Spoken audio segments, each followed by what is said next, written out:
Let's make a really fun spring wreath using paper straws from the Dollar Tree. What you're gonna do is take one of those Dollar Tree 6-inch wreath frames and trace out the shape. Then I'm gonna cut this out on a piece of scrap cardboard paper that I have. I'm just using regular scissors, not my really good scissors, so that I don't damage them, because this is a little bit of a stronger surface. It's a little difficult to cut. But yeah, once you get the center cut out, you will have the perfect ring for the backboard of this craft wreath. Guys, this is hands down one of the prettiest and most fun tutorials I've ever done. The paper straws came from Dollar Tree too, and of course I had to get gingham check. I have all of the measurements of these straws over in the blog post. I'll link below in the description, but I kept the pink color, the full length of 8 inches. I believe that the next one down, I did green, and I did about 5.5 inches, and then I did blue was 4.5, and I believe purple ended up being 3.5.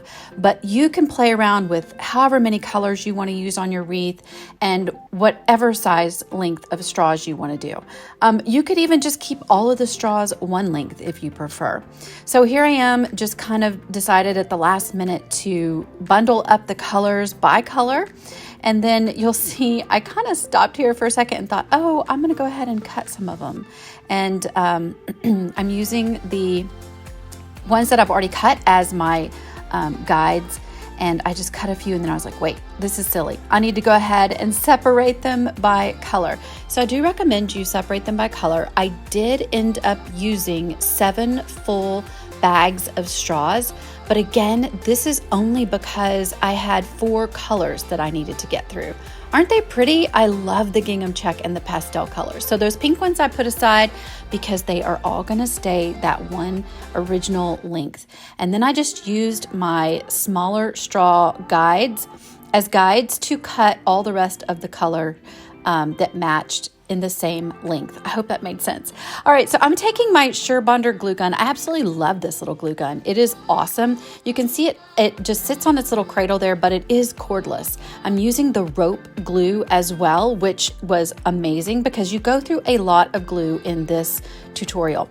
Now that first 4 straws that you put on, you're gonna wanna do at 6, noon, 10, and 3 o'clock. And then you're going to want to fill in between with the next set of straws. And then again, you just continue and fill in with the next set of straws as you go, making sure that you stay flush with your circle. You don't want to go deep into the circle. The circle is really there for you to have as a base as well as a guide. So here we are, we've gotten all of our pink straws on, and then I'm kind of playing around with, well, how do I want the rest of the straws to look? Once you decide how you want them to look, you can begin the gluing process again. I decided to go ahead and add another layer of the pink full-length straws in between, and then I started going a little bit faster by adding the glue all at once. If you are new here, you're watching Southern Crush at Home, and I would super appreciate if you hit that notification bell as well as that subscribe button. Give this video a thumbs up if you enjoy it, and send it on to a friend. That would be awesome. All right, I sped this up a little bit because there was a lot of straws. This whole project took me about an hour, but it is so fun, and you can totally do it with kids, I promise. Now, if you're gonna do it with kids, make sure they use the finger cots for the hot glue gun. But again, the Surebonder glue gun worked perfectly. It is meant to only stay off of that cradle for a couple of minutes before it needs to get back on that cradle to reheat. Now, I am adding in between all of the little gaps my smallest straw. And you can see I'm using the hot glue to just kind of press it down into the cardboard. And then finally, I put a layer of straws on top of the original straws. Now, this is totally optional, but I thought it actually helped fill in, again, any of those gaps where there are missing straws. And I ultimately went in with some even tinier straws to finish it out. Now, a quick tip is you can use your heat tool, your heat gun, to go ahead and blow off all of your loose hot glue strings. any of them that are kind of bothering you, I don't know about you, but I like really, those bother me. So I'm trying really hard to just get them all off of there. And then the next step is totally optional. You can add a bow to this wreath, or you can leave it plain. So I took this Dollar Tree ribbon, and there's my bow block. So if you missed how to make one of these DIY bow blocks, I will link it in the description below so that you can watch that video, but it is super easy and so much fun. A $2 bow block for making bows. Can't beat it. So I went ahead and measured out. I think I decided my tails to be about 10 inches long. And then I just twist my ribbon over and add the next loop.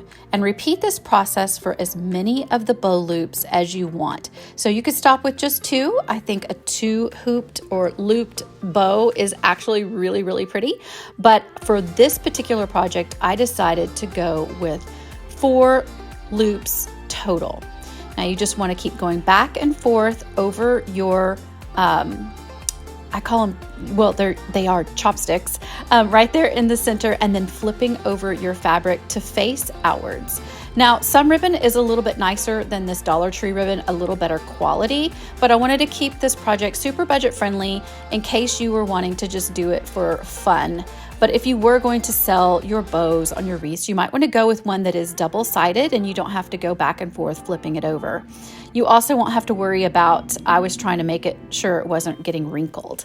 But you're going to use a zip tie to secure this bow together in the center and then fluff it out. That's my favorite part, you guys, is fluffing out the bows. And then you can flip it over when you're done and just trim off that zip tie like you see me do there. Now, I got really, really creative and thought, Melanie, how can I make this better? So I fluffed the bow, including the tails, and decided at the very last minute, I'm going to make this Eastery, and I'm going to add that little pom-pom bunny. So I just took a Dollar Tree bunny pom-pom craft kit and put it together by gluing the little pink on the ears and then gluing the ears to the pom-pom. And again, you can always make your own pom-pom, but these were conveniently already made. And I just placed the ears there with the hot glue, and then I placed the eyes on. They were so fun. You guys, this is totally optional, but sometimes I'm a little bit extra. If you're new to me, welcome. I'm so glad you are here. If you have been here before, you know that I kind of go sometimes a little bit overboard with my decorating. I never know when to stop. Like, that's enough. But I thought the little bunny pom-pom was so adorable, and I decided to plop him right there in the middle of that bow that we made for this wreath. And so just with a little bit of hot glue, super easy, he was there. What do you think? I love this wreath. I love the bow with the little bunny, but you need to tell me in the comments below if you would prefer this wreath with or without the bow. And with or without the bunny, that's one of the options too. But this is so cute hanging on my front door for spring. Let me know if you will make it as well. Listen, this is This is the video of it without the bow so that you can put your vote in and make it how you want it. But I appreciate you so much for watching my videos and commenting in the comments below and going over to the blog to check these tutorials out for yourself. And if you like videos like these, be sure to subscribe. Again, I totally love it when you subscribe. Until next time, my friend, stay creative.